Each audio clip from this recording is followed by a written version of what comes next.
नमस्ते छात्रों, मैं मनीष भार्गव कक्षा 12वीं फिजिक्स के इस वीडियो को लेके आपके सामने उपस्थित हुआ हूँ। इसमें हम विद्युत सेल, विद्युत वाहक बल, विभवांतर और आंतरिक प्रतिरोध पर चर्चा करेंगे। सबसे पहले हम बात करते हैं विद्युत सेल की। जैसा ही आपके नाम से पता चल रहा है, आपने कई प्रकार के सेल सुने होंगे, उनका उपयोग भी किया होगा। घड़ी के सेल हुआ, रासायनिक सेल हैं, कई प्रकार के सेल हैं। तो नाम से पता, जैसा बात कर रहे हैं ऐसे विद्युत सेल, तो सेल एक ऐसी युक्ति है जिससे हमें विद्युत धारा प्राप्त होती है। अब विद्युत धारा प्राप्त करने के लिए जो सेल के साथ एक बाहरी परपथ जुड़ा होता है, तो ये धारा हमें लगातार कैसे प्राप्त होती है कि ये जो सेल है इन दो बिंदुओं के बीच में हमेशा विभवांतर को बनाए रखेगी। तो हम कह सकते हैं कि सेल वही युक्ति है जो किसी परिपथ के दो बिंदुओं के बीच विभवांतर बनाए रखती है। और जब विभवांतर रहेगा तो निश्चित रूप से धारा प्रवाहित होती रहेगी।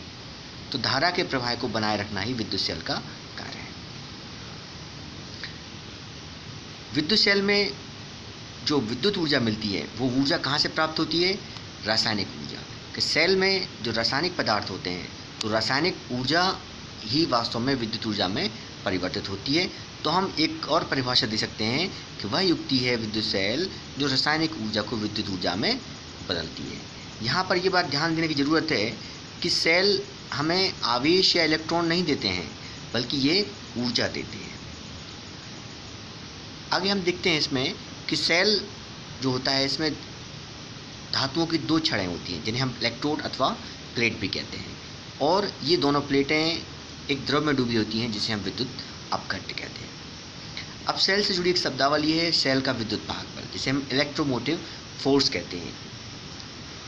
जब हम सेल के साथ जो एक परिपथ जोड़ देते हैं, बाहरी परिपथ एक तार जोड़ देते हैं, दोनों सिरों के बीच उसके दो इलेक्ट्रोड के बीच में हम एक तार जोड़ देते हैं, तो जब एकांक धनावेश को पूरे परिपथ में घुमाने में सेल को जितना कार्य करना पड़ता है, या हम ये कहें कि एकांक आवेश को परिपथ में बहने के लिए सेल द्वारा जितनी ऊर्जा दी जाती है, उसे ही हम क्या कहते हैं? सेल का विद्युत वाहक बल।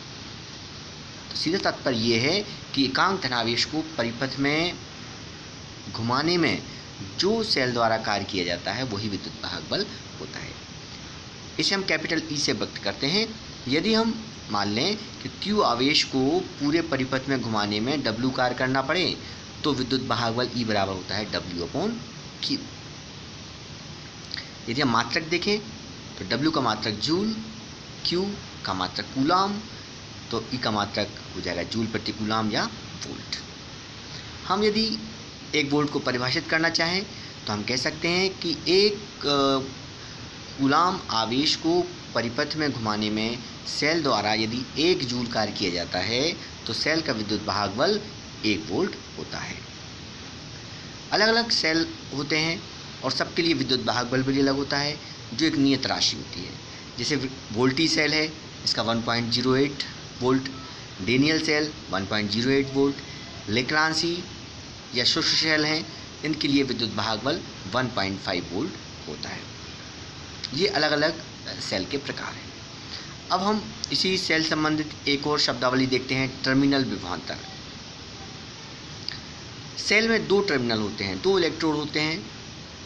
जब सेल के इलेक्ट्रोडों के बीच हम एक तार जोड़ देते हैं, जो तार बाहरी परिपथ कहलाता है, ये कहलाता है बाहरी परिपथ। तो इस बाहरी परिपथ में एकांक धनावेश को प्रवाहित करने में सेल द्वारा जितना कार्य किया जाता है वो टर्मिनल विभवांतर होता है। यहाँ ध्यान देने वाली बात यह है कि विद्युत वाहक बल में परिपथ के बाहर और परिपथ के और सेल के अंदर वहाँ आवेश को पूरा घुमाने में किया गया कार्य होता है, जबकि टर्मिनल विभवांतर में केवल सेल के बाहरी परिपथ में जो बाहर की ओर तार लगा हुआ है, यहाँ विद्युत अपघट्य नहीं आएगा। सेल के बाहर जो तार लगा हुआ है उसमें से जो एकांक धनावेश को प्रवाहित करने में कार्य किया जाएगा वही कहलाएगा टर्मिनल विभवांतर। यदि बाह्य प्रतिरोध में से जिस Q आवेश प्रवाहित करने में W कार्य किया जाता है, एक्सटर्नल मतलब बाह्य कार्य, तो इसे हम टर्मिनल विभवांतर V equal to W/Q volt कहते हैं। अब हम दोनों में अंतर देख लें, विद्युत वाहक बल और विभवांतर में क्या अंतर है कि सेल के दोनों ध्रुवों के बीच जो अधिकतम विभवांतर होता है, जबकि सेल खुले परिपथ में हो।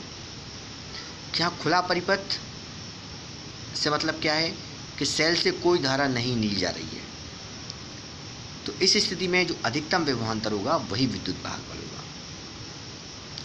और हम परिभाषा से भी इसको हम व्यक्त कर सकते हैं। और विभवांतर क्या होगा, विद्युत परिपथ के दो बिंदु के बीच विभव का जो अंतर होता है उसे हम विभवांतर कहते हैं। विद्युत वाहक बल का उपयोग हम कहाँ करते हैं, इनका उपयोग विद्युत स्रोतों में जैसे जनरेटर हुआ, सेल, बैटरी, डायनमो इत्यादि में हम करते हैं। जबकि विभवांतर का उपयोग हम करेंगे किन्हीं दो बिंदुओं के बीच विभव के अंतर के लिए। परिपथ के दो बिंदु ले लें, उनके लिए हम बात करेंगे तो विभवांतर आएगा। जब परिपथ भंग हो जाता है, अर्थात परिपथ में धारा नहीं बहती है, तब भी विद्युत वाहक बल का अस्तित्व रहता है। लेकिन जब परिपथ भंग हो जाए, अर्थात परिपथ में विद्युत धारा नहीं बह रही है, तो इसका अस्तित्व समाप्त हो जाता है। सेल का विद्युत वाहक बल परिपथ का जो प्रतिरोध होता है उस पर निर्भर नहीं करता है, जो हम तार जोड़ते हैं उस पर निर्भर नहीं करता है। जबकि विभवांतर है, दो बिंदुओं के बीच विभवांतर जो है वो परिपथ के प्रतिरोध पर निर्भर करता है। ये विभवांतर से बड़ा होता है और विद्युत वाहक बल से विभवांतर सदैव छोटा होता है। अब एक शब्दावली और हम बात करते हैं, इम्पोर्टेंट है, जो सेल का आंतरिक प्रतिरोध। जैसा हमने पढ़ा हुआ है प्रतिरोध में कि कोई चालक तार धारा के मार्ग में जो रुकावट डालता है उसे हम उसका प्रतिरोध कहते हैं। इसी प्रकार जब सेल के अंदर विद्युत अपघट्ट में से धारा प्रवाहित होती है, तो जो विद्युत अपघट्ट है वो विद्युत धारा के मार्ग में जो रुकावट डालता है उसे हम कहते हैं सेल का आंतरिक प्रतिरोध। क्योंकि ये सेल के अंदर होता है इसलिए हम इसका नाम दिया गया आंतरिक प्रतिरोध। तो सेल के अंदर दोनों इलेक्ट्रोड के बीच जो विद्युत अपघट्ट उपस्थित है, वो विद्युत धारा के प्रवाह में जो रुकावट डालता है उसे हम क्या कहते हैं, सेल का आंतरिक प्रतिरोध। इसे स्मॉल r से व्यक्त करते हैं। ये कुछ निम्न कारकों पर निर्भर करता है। नंबर 1, दोनों इलेक्ट्रॉनों के बीच की दूरी। यदि दोनों इलेक्ट्रॉन के बीच की दूरी अधिक है तो आंतरिक प्रतिरोध भी बढ़ जाएगा। विद्युत अपघट्ट में डूबे इलेक्ट्रोनों का क्षेत्रफल पर, जो विद्युत अपघट्ट लिया हुआ है उसमें इलेक्ट्रोड का कितना क्षेत्रफल डूबा हुआ है, जितना अधिक क्षेत्रफल डूबेगा आंतरिक प्रतिरोध उतना ही कम होगा। तीसरा, विद्युत अपघट्ट की सांद्रता पर। यदि हम विद्युत अपघट्ट की सांद्रता बढ़ा दें तो आयनों को गति करने में अधिक विरोध मिलेगा, तो इससे सेल का आंतरिक प्रतिरोध बढ़ जाता है। और चौथा है ताप पर। यदि हम ताप बढ़ाएं तो सेल का आंतरिक प्रतिरोध कम हो जाता है, क्योंकि ताप बढ़ाने पर अब विद्युत अपघट्ट की जो श्यानता है वो कम हो जाएगी। इस स्थिति में उसका आंतरिक प्रतिरोध भी कम हो जाएगा। यहाँ हमेशा एक ध्यान बात करें कि आंतरिक प्रतिरोध जो है उसे हम बाह्य प्रतिरोध के साथ हमेशा श्रेणी क्रम में जुड़ा हुआ मानते हैं। अब हम संबंध देखते हैं कि आंतरिक प्रतिरोध के लिए व्यंजक ज्ञात करें, या हम कहें कि आंतरिक प्रतिरोध, विद्युत वाहक बल, विभवांतर में संबंध क्या है, इसको हम देखते हैं। तो हम ये मान लें कि एक कोई सेल है जिसका विद्युत वाहक बल E है, आंतरिक प्रतिरोध स्मॉल r है, और इसके साथ बाह्य प्रतिरोध कैपिटल R जुड़ा हुआ है, और इस पर V विभवांतर लगाने से उसमें विद्युत धारा I प्रवाहित होती है। तब ओम का नियम हो जाएगा I = V/R। अब विद्युत वाहक बल परिपथ का कितना है, कैपिटल E है, और कुल प्रतिरोध हो जाएगा R + R। कैपिटल R बाह्य प्रतिरोध है, स्मॉल r आंतरिक प्रतिरोध है। चूँकि दोनों श्रेणी क्रम में जुड़े हुए मानते हैं इसलिए R + R। तो इस स्थिति में जो I हो जाएगी धारा I बराबर हो जाएगा E/R + R। अब समीकरण 1 में मिला हमें I = V/R, समीकरण 2 में मिला I = E/R + R। दोनों को हम बराबर कर देंगे तो V/R हो जाएगा E/R + R। क्रॉस मल्टीप्लिकेशन करेंगे, क्रॉस मल्टीप्लिकेशन करने के पश्चात हम स्मॉल r की वैल्यू निकालेंगे, तो स्मॉल r बराबर हो जाएगा कैपिटल R E - V/V। या V से हम डिवाइड कर दें तो स्मॉल r बराबर कैपिटल R E/V-1। तो ये हो जाएगा सेल के आंतरिक प्रतिरोध के लिए व्यंजक, या सेल के आंतरिक प्रतिरोध, बाह्य प्रतिरोध, विद्युत वाहक बल और विभवांतर में संबंध। इसी को हम थोड़ा सा और सिंप्लीफाई करें तो इस स्थिति में हमें V इक्वल टू मिलता है E-IR। ये एक संबंध है, इसको भी याद रखने की बात है आपको।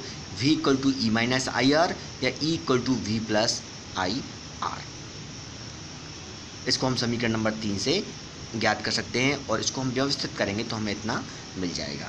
तो समीकरण 4 भी एक संबंध है। तो हम कह सकते हैं कि जब सेल से धारा ली जाती है तो उसके आंतरिक प्रतिरोध R के कारण सिरों के बीच विभवांतर कम हो जाता है। इससे पता चल रहा है कि जो विभवांतर है वो विद्युत वाहक बल से कम प्राप्त होता है।